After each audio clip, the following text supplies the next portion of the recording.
Hi, I'm Anna, your digital survey expert at ClickWorker. Today, we're talking all about screening questions.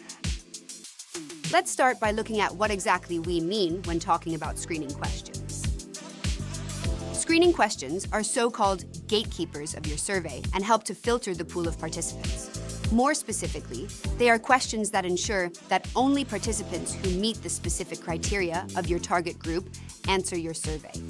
Screening questions can focus on geographical or behavior-based personal characteristics, for instance, but also on attitudes or areas of interest.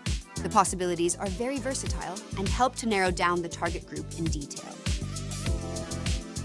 But how exactly do screening questions actually work? Let's assume you want to research the buying intentions of customers in the camera segment. This is where screening questions come into play. It would just make sense to only ask people who have already bought a camera. The appropriate screening question could therefore be, have you bought a camera in the last 48 months? Participants who answer no to this question should then be assigned to an end card as they do not fit the target group. And what are the benefits of screening questions?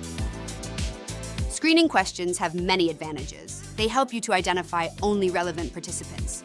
By not asking more participants than you need, you avoid unnecessary costs in recruiting these and save time as you no longer have to filter the results for the most relevant answers.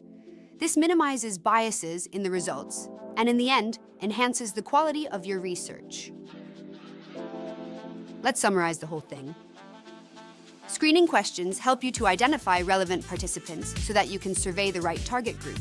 The integration is very simple, and at ClickWorker, even free of charge. In addition, the use of such questions results in cost and time efficiency, as well as better data quality.